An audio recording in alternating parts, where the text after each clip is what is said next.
Olá, vamos então iniciar mais um conteúdo, né? Caminhando aí para o desenvolvimento do que a gente vem iniciando, falando de emoção, regulação e agora estratégia de coping. E a possibilidade do coping ser, então, numa atuação como função executiva, né? Então, vamos iniciar a nossa aula. Bom, o que seria o coping como uma função executiva? Vamos lá, né? Então, o que é coping, né? As respostas de adaptação coping, né? Então, o coping é esse mecanismo de ter estratégias, né? Por esse viés aí, dentro desse conceito de adaptação, refere-se a estratégias utilizadas para adaptar o indivíduo ao estresse. Esse foco aqui é em relação ao estresse, tá? Mas geralmente é por essa via mesmo que a gente vai caminhando, tá? Num conjunto aí de adoecimento, é acerca mesmo disso que a gente trabalha, né? Na maior parte dos casos, né? A gente pode trabalhar estratégias de regulação com crianças, como a gente viu na nossa aula anterior, né? Mas a gente também pode entrar já com o sujeito em determinadas situações em que ele já vivencia um adoecimento como uma regulação aí, né? Uma adaptação ou uma resposta ao estresse, tá? Esse artigo que nós estamos utilizando, né? Ele revisa a estrutura do coping em 4 níveis, como inferior, correspondendo às instâncias de coping a nível superior, correspondendo às estratégias de adaptação. Então, a gente utiliza instâncias de coping e estratégias de adaptação. Assim, é introduzida a hipótese de que o coping se aproximaria, então, das funções executivas e provavelmente dependeria do quê? Das estruturas corticais frontais, né? Vamos lá. Propõe-se que o coping ocorreria através de um controle primário ou a ação direta na fonte do estresse. Emoções de um controle secundário ou adaptação à fonte de estresse e ao desligamento ou escape da fonte de estresse, que são as emoções desagradáveis. Então, vamos lá, né? Ele vai dizer de início, né, que ele pode atuar, então, como fonte primária em relação às emoções e, em segundo momento, então, usando as estratégias para, de alguma maneira, aprender a lidar com essas emoções que, de alguma maneira, a gente já sabe que são desagradáveis, né? Também se argumenta que o coping envolveria a avaliação de planejamento, análise e antecipação dos resultados. Processos tipicamente vinculados às funções executivas. E por que a gente pensa nisso? A gente já começa a ter essa ideia de planejamento e avaliação já na regulação, quando a gente trabalha uma perspectiva de regulação emocional, né? Então, aqui também se configuraria por essa mesma ordem, por quê? Por causa da intencionalidade. O que eu quero com essas estratégias? Bom, então, retomando nisso, né, a gente também tem esse olhar, por isso que a hipótese do trabalho seria em relação às funções executivas. Estresse é o termo utilizado para descrever a resposta a uma experiência que representa uma ameaça, desafio para o organismo. Bom, então o que a gente tem aí na introdução, né? Dentre as respostas fisiológicas ao estresse, a ativação do sistema nervoso autônomo é um eixo que a gente chama, né? Que a gente vai encontrar o hipotálamo junto com a hipófise, junto com a adrenal, né? Que é o eixo HPA. Entre os mais importantes, embora áreas altamente complexas do cérebro também sejam recrutadas nessa resposta, entre elas as que regulam os processos como memória, aprendizado e tomada de decisão, além dos mecanismos fisiológicos desencadeados pela resposta de estresse, desencadeiam-se necessariamente também respostas psicológicas. E a gente sabe que uma coisa também está em função da outra. Mas aqui, o interessante do eixo HPA, além dessa ativação, a gente está falando também do estresse do cortisol, né? Então, a gente também está falando de uma questão que está atrás do eixo HPA, de uma modulação hormonal aí. As respostas de adaptação frente ao estresse de coping refere-se ao conjunto de estratégias cognitivas e comportamentais utilizadas pelos indivíduos para lidarem com as demandas excessivas que exijam a ativação de respostas de estresse. Então é justamente isso, né? É o que a gente tem aí dentro desse, quando a gente está estudando o que promove estresse ou o que promove, que na verdade quando a gente trabalha estresse não é a mesma coisa que a ansiedade, mas o que promove, por exemplo, a ativação desse eixo e o feedback negativo pelo nível de cortisol ou de corticosterona, a gente está falando justamente dessas demandas que vão fazer o quê? Essa ativação da liberação desse hormônio. E em função disso, o sujeito ele vai encontrar dificuldades para lidar com isso.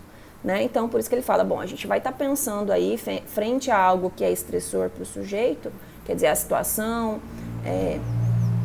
as estratégias cognitivas e comportamentais, como nós já vimos também no texto anterior que nós estávamos conversando sobre, né? Então, ele vai utilizar o termo coping, que é do inglês, em virtude dos autores que concordaram com o termo enfrentamento. A gente coloca enfrentamento, tem outros que colocam estratégias adaptativas, enfim. Comumente utilizado na literatura nacional, descreve então, ou descreve o construto adequadamente. O conceito coping seria de que, para o manejo de exigências ou demandas internas ou externas que são avaliadas como uma sobrecarga ou recursos pessoais do indivíduo, complexos processos cognitivos, comportamentais e biológicos seriam ativados com o intuito do indivíduo evitar ou escapar à fonte de estresse, tá? E agir nessa fonte para reduzir seus efeitos ao ajustá-la quando nem a evitação e nem a confrontação são possíveis. Então, de maneira geral, a gente está vendo que aqui são respostas que estão vinculadas ou a evitação e a fuga, ela está vinculada às emoções geradas tanto pelo medo quanto, às vezes, pela ansiedade. Então, o que a gente faz? A gente entra nesse campo aí da evitação do que é aversivo, né? E aí, o que o coping ele vai estar trazendo? Ele vai estar dando para nós outras estratégias de como a gente lidar com isso, tá? Por quê? Porque os mecanismos de evitação, eles também deixam de funcionar, né? Então, chega uma hora que o nosso repertório, ele não dá conta mais. E é por isso que nós precisamos, então, estar pensando em outras estratégias para que o sujeito dê conta disso, tá? Bom, segundo Folkman e Lazarus, então, a definição de coping envolve 4 conceitos principais, né? Então, vamos lá. Então, para eles aqui nesse texto, né, o coping é um processo ou uma interação que se dá entre o indivíduo e o ambiente. Então, esse é um dos conceitos para a gente poder pensar de maneira global, né? A função é a sua administração da situação estressora, ao invés de controle ou domínio da mesma, né? Então, a gente vai aprender a gerenciar isso, né? Os processos de coping pressupõem a noção de avaliação, ou seja, como o fenômeno é percebido, interpretado e cognitivamente representado na mente do indivíduo. Então, a gente vai entender como que é isso para ele. E ele se constitui em uma mobilização consciente, através do qual os indivíduos irão empreender esforços cognitivos e comportamentais para gerenciar, reduzir, minimizar ou tolerar as demandas internas ou externas que surgem da sua interação com o ambiente, tá? Dentro, então, dos pesquisadores de coping, então, a gente observa 3 gerações bem definidas, com diferenças marcantes, tanto no nível teórico quanto no nível metodológico. Né? Então, a gente tem o quê? Dentro dessas perspectivas teóricas aí que vão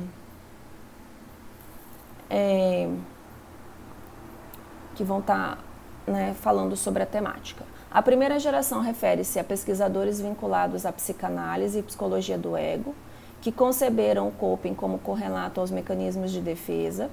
Os processos de coping foram a exemplo dos mecanismos de defesa, caracterizados hierarquicamente, no sentido dos mais imaturos aos mais sofisticados e adaptativos. A partir dessa perspectiva inicial, algumas distinções foram feitas diferenciando os mecanismos de defesa do coping.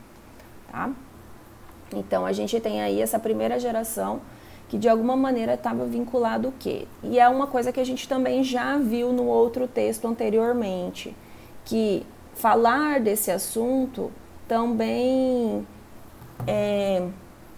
iniciou ali com esses primeiros estudos acerca da psicanálise, né, em relação aos mecanismos de defesa. Bom, ao contrário dos mecanismos de defesa, classificados como rígidos e inadequados em relação à realidade externa, originários de questões do passado e derivados de elementos inconscientes, os comportamentos associados ao coping foram classificados como mais flexíveis e propositais, adequados à realidade e orientados para o futuro, como derivações conscientes. A partir da década de 60, estendendo-se pelas ruas então da década seguinte, uma segunda geração de pesquisadores apontou para a ênfase dos determinantes cognitivos, né? A gente tem aí uma ênfase no cognitivo e situacional, então, do coping, minimizando, então, os aspectos individuais. E aí, gente, a gente vai entrar aí dentro de uma esfera também que vai para uma linha, o quê? Mais cognitiva, né? Que se a gente tem aí, depois de 2 décadas, né? A gente tem a segunda geração, a partir de 60, a gente começa a sair desses mecanismos mais individuais, né, do sujeito, e aí a gente vai para as estratégias cognitivas e situações aí por trás o que é o gerador de tudo isso. E por fim, a terceira geração se voltou para o estudo das convergências entre estratégias e estilos de coping, ou seja, se focaram então no papel da personalidade, porém mantendo-se suas características operacionais. E aí a gente vai começar a ver como um construto então, tá? Coping como construto, né? Então, considerando o avanço da neurociência cognitiva nas últimas 2 décadas e o fato do coping passar a ser relacionado como processos neuropsicológicos, possivelmente relacionados a mecanismos de autorregulação e de julgamento, né? O presente artigo tenta introduzir uma proposta teórica onde coping seria entendido como uma função executiva, certo? Para isso, discutem-se semelhanças entre habilidades cognitivas vinculadas a processos executivos e já conhecidas como estratégias de coping. Com base nessas semelhanças, o papel de possíveis estruturas neurais relacionadas com as funções de coping é apresentado. Então, vamos lá. Bom, trata-se de coping, né? Tratando-se então de coping, é importante distinguir entre que alguns pesquisadores têm denominado estratégias de coping ou estilos de coping, enfim. Em geral, os estilos de coping têm sido mais relacionados a características de personalidade, e é verdade, porque toda vez que tem, por exemplo, dentro de vários cursos que eu já fiz, a gente vai trabalhar muito o quê? As questões pessoais do sujeito, né? Como que ele vai tendo aí esse histórico de vida dentro dessa ontogênese. Então, tem a ver, sim, com esse aspecto da personalidade quando a gente está falando dos estilos de coping, tá? Enquanto que as estratégias se referem a ações cognitivas ou de comportamentos usados para lidar com o estressor. Embora os estilos passam a influenciar a extensão das estratégias de coping selecionadas, e eles são fenômenos distintos, porque a gente precisa entender o estilo, né? E aí cada pessoa vai estar utilizando aí para entender desse estilo de coping, teorias para se respaldar, para a gente ter esses elementos de como o sujeito funciona na vida, para daí a gente pensar aí na segunda ação, que seriam das estratégias, tá?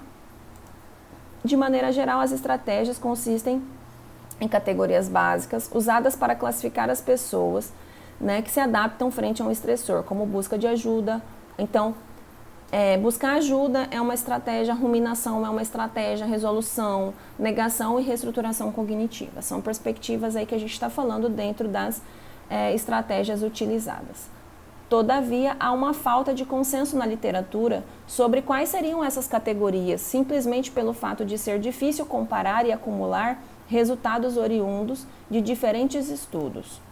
Em virtude do grande número de tipo de categorias de coping descrito nos estudos, torna-se complicado agregar resultados relevantes sobre, então, né, o mesmo estressor e o domínio. Bom, o coping não é um comportamento específico que pode ser inequivocadamente observado, ou uma crença em particular que pode ser identificada. Em um modelo descrito por Skinner, o coping seria um construto organizacional usado para entender a míriade aí, né, de ações. Né? Então, a gente vai entender o quê? As ações individuais usadas para adaptar-se a experiências estressantes. Né? Segundo esse modelo, ele pode ser conceitualizado em diversos níveis. Né? O nível inferior, que é de primeira ordem, ficariam as instâncias de coping. Comportamentos. O nível inferior de primeira ordem ficariam as instâncias de coping, comportamentos específicos. Pedir conselho a um amigo ou parentes, utilizadas em situações específicas. Por exemplo, um acidente de carro. Um nível mais superior de quarta ordem estaria um conjunto de processos adaptativos básicos, que agiria como entre o estresse e seus efeitos psicológicos, sociais e fisiológicos. Esse nível, então, se refere ao coping como uma estratégia de adaptação, servindo como ferramenta evolucionária de proteção à sobrevivência, né? Exemplo, ajustar as ações para serem efetivas. Então, é quando a gente está falando de um nível mais superior, onde a gente vai estar utilizando aí o quê? Trabalhando com várias áreas, nos efeitos psicológicos, sociais e fisiológicos, né? Dentro do quê? Dentro desse ajuste aí de ações para serem mais efetivas. Pelo menos 2 outros níveis intermediários seriam identificados, né? As estratégias de coping ou comportamentos de segunda ordem, categorias de ações frente ao estresse, busca por conforto, por exemplo, visando a seleção de comportamentos de primeira ordem, pedir conselho a um amigo ou parente, então um em função do outro.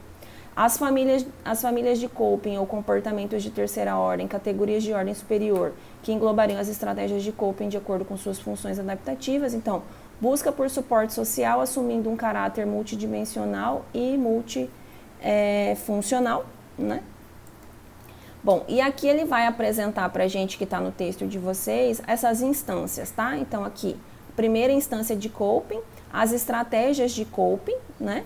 Que ele utiliza aí essas ações aí de maneira mais complexa que ele está falando, a família de coping e o processo adaptativo. Bom, então o que a gente vai ter numa figura aí que eu vou apresentar para vocês, né? Que a gente viu aqui. Então aqui, ó, primeira, segunda, terceira e quarta, né? Então, o modelo de coping em 4 níveis. No nível inferior de primeira ordem estão as instâncias de coping correspondendo a comportamentos específicos utilizadas em determinadas situações.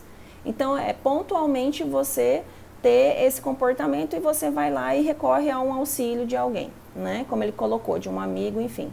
No nível superior, quarta ordem, está um conjunto de processos adaptativos básicos que medeia a relação entre o estresse e seus efeitos. Esse nível se refere ao coping como uma estratégia de adaptação, servindo como ferramenta de proteção à sobrevivência. Entre os 2 níveis, que ele fala que esse último nível aqui, que é o processo adaptativo, e entre esse nível de instância coping, processo adaptativo, a gente vai estar vendo esses 2 níveis aqui.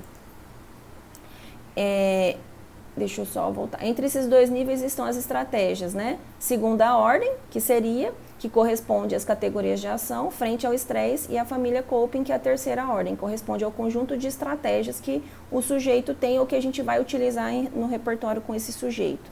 Então, a gente vai trabalhar aqui com esses níveis dessa instância, que é algo muito pontual. Isso daqui, a gente vai utilizar todo esse processo dentro das estratégias, junto com essa família, para a gente chegar a esse nível do processo adaptativo, tá?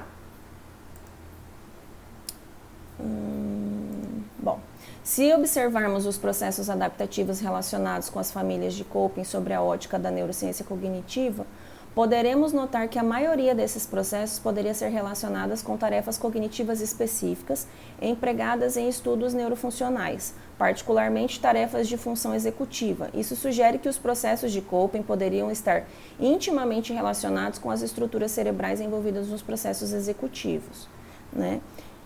E essa que é a pegada do texto. Por quê? Porque ele quer dizer que toda ativação aí dessa função executiva é nesses níveis que nós vamos estar trabalhando, tá?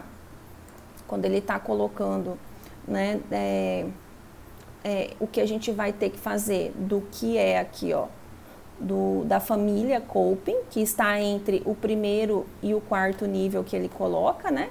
Então, aqui, ó, o nível superior, que é um conjunto de processos adaptativos básicos, e a família coping, ela é de terceira ordem, mas elas são as categorias de ações frente aos o quê? Aos estresses aí dessa família, né?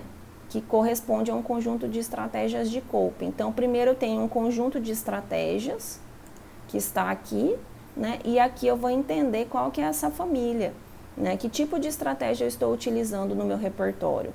E aqui, quando eu tenho essa análise, eu vou estar tendo esse olhar desse tipo de repertório que eu tenho, né?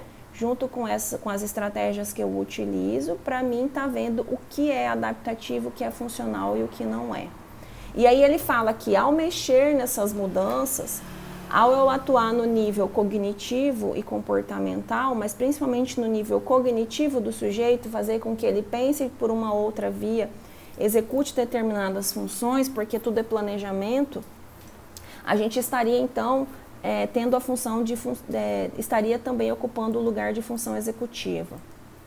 Essa hipótese é reforçada se consideramos então o modelo psicobiológico de Coping proposto por Kompas. Nesse modelo, então, teríamos aí 3 estratégias, né? O controle primário, ou esforço para diretamente agir na fonte do estresse ou das emoções. Então, isso nós já pensaríamos que seria possível, porque é em função disso, né? Resolução de problemas, expressão emocional e modulação emocional. Controle secundário ou esforço para adaptar a fonte de estresse, aceitação, distração, reestruturação cognitiva e pensamento positivo.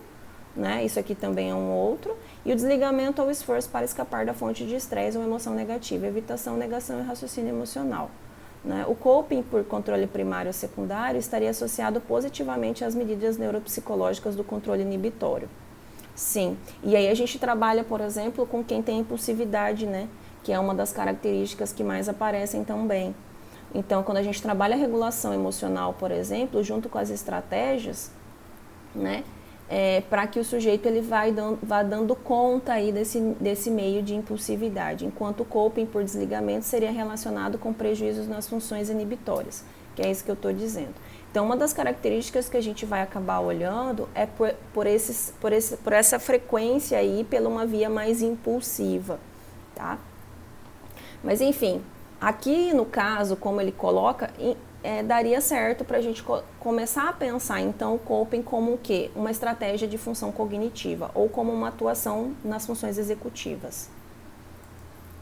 Aqui ele coloca, então, uma tabela, né? Famílias coping, processos adaptativos e estruturas neurais, candidatas aí. Aqui a família coping. Aqui o funcionamento da família e processo adaptativo e estruturas neurais, então, envolvidas, tá, gente? Então, aqui, por exemplo, que família coping? Resolução de problemas, criar estratégias, né? Ação instrumental, planejamento, busca de informação, leitura, observação, pergunta, desesperança. E aqui a gente vai vendo aí quais são essas famílias aí dentro do coping, tá? Na nível de desesperança, fuga. Aí ele coloca o funcionamento dessa família, né? Ajustar ações a serem efetivas, encontrar contingências adicionais no processo adaptativo. Encontrar limites de ações, processo adaptativo, coordenar ações versus contingências do ambiente. Aqui, autoconfiança, busca pelo apoio, delegação, isolamento. Essas são as famílias. Acomodação, negociação, submissão e oposição. Então, disso vai se fazendo uma análise aí, por exemplo, para perceber, né? Proteger de recursos sociais disponíveis, né? Proteger os recursos sociais disponíveis, uso de recursos sociais disponíveis, encontrar limites de recurso, evitação de contexto sem apoio, né? Quando a gente vai olhar. Então, o que é isso? Coordenar confiança e recursos sociais disponíveis. Né? E aqui ele coloca quais são as áreas que são ativadas por todos esses, por todas essas mecanismos cognitivos e comportamentais juntos, tá? Aqui também, coordenar preferências e opções disponíveis, né? Aqui ele coloca também onde que atua no sistema nervoso. Aqui a gente tem a família de acomodação, negociação, submissão e oposição, tá? Então, aqui ele vai dando um panorama pra gente que dentro das famílias que se tem, a gente vai encontrando estratégias possíveis, tá? Então, voltando aqui, gente, ó. Vamos lá. A família coping, a gente vai ter ali como que ele vai dando na tabela, né? E através dessa família que nós temos, nós vamos mapeando aí, vendo quais são as estratégias do sujeito, certo? Então, aqui é o nível que ele fala entre o primeiro, lembra o nível intermediário entre o primeiro, né, que eu recorro então a soluções mais pontuais, mas eu tenho que fazer essa análise das estratégias junto com as famílias que se tenha para mim ver o quê? Esse funcionamento do sujeito. E aí eu caminhar então para o quê? Para um processo adaptativo disso, que é o que ele está dizendo lá na frente. Como é que a gente vai estar trabalhando, né? O que aparece aí dentro dessas famílias e dentro de um processo adaptativo, né? O que a gente vai estar trabalhando ali, de maneira bem a grosso modo, tá, gente? Que é onde ele coloca aqui, ó, processo adaptativo, coordenar ações versus contingências do ambiente. Como é que eu faço isso, né? Coordenar confiança versus recursos sociais disponíveis, também como é que eu faço isso, né? Quando eu tô aqui, ó, que legal, ó, evitação de contexto sem apoio, como é que eu lido com eu coordenar confiança, sendo que às vezes o meu ambiente não tem disponibilidade disso, e a gente vai estar utilizando isso, tá? Então, enfim, a gente vai ter que fazer a gente caminha para fazer uma análise disso, para que a gente possa trabalhar junto com o sujeito também esse nível em que ele se sinta seguro no campo da atuação. E aí ele mostra aqui do lado o quê? Quais são as ativações quais são as áreas de ativação no sistema nervoso, tá? Há evidências de que o prejuízo de funções executivas impacta diretamente na capacidade de utilização de estratégias do coping efetivas. Sabe-se, por exemplo, que prejuízos de memória de trabalho estão explicitamente associados com dificuldade na utilização de coping, né? Lembra como que é a memória de trabalho? Então, a memória que chega sensorial, né? São os primeiros ali envolvidas com o sentido, as primeiras informações, e a memória de trabalho é quem gerencia, né? A memória que chega, aquela memória a longo prazo, onde ela vai vendo o que é utilizado e o que não é. Além disso, o uso de estratégias efetivas e centradas no problema ocorre mais frequentemente em pessoas com melhor desempenho cognitivo global. Isso pode ser observado quando idosos portadores, por exemplo, de doença de Alzheimer, de fato, apresentam prejuízo claro na utilização de estratégias de coping, quando comparados a controles saudáveis da mesma faixa etária, né? Conclusão, então, né? Visto dessa maneira, o coping poderia ser entendido como uma função mental, que envolveria avaliação, planejamento, análise e antecipação dos resultados. Tais características se assemelham às operações cognitivas utilizadas em testes de funções executivas. Apesar de esse ser um artigo de cunho teórico, com todas as limitações inerentes a esse tipo de trabalho, a hipótese de uma quarta geração de estudos sobre coping que considere a relação com as funções executivas é a sua possível regulação através das estruturas neurais relacionadas a tais funções que parece atrativa e inovadora. Né? Até nisso ele vai entrar como um regulador aí. Bom, então, gente, é isso, né, que a gente foi vendo ao longo do texto, né? E essa possibilidade, então, de que eu consiga fazer essa compreensão, consiga mapear isso depois dentro de um trabalho com o sujeito, né? E aonde eu também estou mexendo em áreas específicas da atuação de funções executivas, né, para o funcionamento do sujeito, para que ele consiga realizar as suas tarefas diárias, né, para que ele dê conta aí dessas respostas do que é um elemento estressor para ele. Ele fala também que é um mecanismo, então, de regular o quê? A própria utilização das funções executivas, né? E aí é uma possibilidade aí, é abrir caminhos, então, para isso, né? Que de alguma maneira, ele fala, seria uma quarta vertente para a gente estar olhando essa atuação aí, né? Dessa regulação através das próprias estruturas neurais. Por quê? Porque eu estou promovendo, então, outras ações, né? Só que eu também estou considerando o elemento da emoção para mim estar regulando. E com isso eu estou mexendo sempre o quê? Em estruturas neurais, né? Junto com o quê? Com a atuação das funções executivas. Então, a gente vai estar utilizando o conceito, então, né? Ou a gente vai estar utilizando a regulação emocional ali para que a gente dê conta, então, como ele já mostra aqui, ó, qual é a área de atuação, e aqui eu tenho as famílias, ó, o que eu preciso, né? Eu trabalhar nisso daqui, ó, essas coordenações de confiança, encontrar limites e recursos, uso de recursos sociais disponíveis, proteger os recursos sociais disponíveis, funcionamento da família, ó, ajustar as ações para serem efetivas, encontrar contingências adicionais, fuga do ambiente não contingente, que é o que é incontrolável. Lembra que eu falei para vocês? Tem situações em que a gente não tem o que fazer. Se ele está trazendo prejuízo para o sujeito, então a única coisa que tem que fazer é sair de fato do ambiente, né? Então a gente vai vendo que essa atuação, né, da gente encontrar essas estratégias, já é o quê? A própria atuação dentro da função executiva, né? Mas enfim, lembrando que aqui dentro das famílias a gente usa estratégias, mas a gente também está mexendo a nível de quê? De emoção, né? Mas enfim, a gente é mais um olhar, né, que eu achei legal trazer para vocês, como uma possibilidade aí que está sendo posto na literatura como uma atuação aí dentro das funções executivas pela atuação aqui dentro dessas áreas do sistema nervoso, tá? E aí são essas áreas que a gente vai estar falando, então, dessas estruturas neurais candidatas que tem a ver com as funções executivas, tá joia? Então, gente, é isso. Aguardo vocês na aula, né? Para a gente estar pensando um pouquinho mais sobre isso, mas assim, vocês já estão muito mais atentos ao conteúdo e isso daqui é mais um olhar, né, do que a gente tem, casando aí com os processos psicológicos básicos, né? Por quê? Porque a gente sempre vai estar falando nesses níveis, né, com outras funções. Então a gente vai estar falando o encontro dessas estratégias, né, ou a dificuldade aí do sujeito dentro dessas funções, o quanto que vai interferir na memória, né, que ele está colocando. Então é sempre o quê? Um processo psicológico vinculado ao outro, né, nessa promoção. E aí ele vai estar discutindo isso no texto também. Gente, beijos, até!